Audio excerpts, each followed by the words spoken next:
กิ่งพันธุ์ก็คือเอามาจากนี่เนาะนี่คือต้นพันธุ์เราปลูกไว้นี่เราก็จะตัดไปต่อใส่ต้นยางที่เราปลูกไว้เนาะปลูกไว้ใหญ่เนี่ยนี่ก็พอติดแล้วนี่ประมาณอยากซ้ำกับนิ้วก้อยแล้วนี่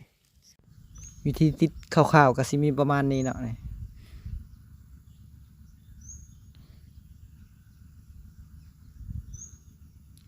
ขั้นตอนต่อไปก็คือการถอนเราจะถอนตาเขียวมาซ้ำถุงเนาะนี่ซ้ำถุงเสียบใส่ถุงแล้วก็เฮ็ดแพ็คแล้วก็เฮ็ดโล่งไว้เฮ็ดโล่งไว้แล้วก็ถ้ามันออกงอกออกมาก็จะได้ประมาณนี้ปลูกไว้กรีดหรือว่าปลูกไว้เห็ดพันธุ์เขาก็แยกไว้จะได้ประมาณนี้เนี่ยใหญ่ขึ้นมาประมาณนี้เขาก็จะตัดยอดมันก็จะออกแหนงมันได้หลาย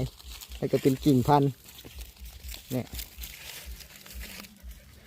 ตัดประมาณ1.30 1.40 ก็ได้นี่มันใหญ่ประมาณนี้ตัวนี้อายุประมาณ7 เดือนเนาะ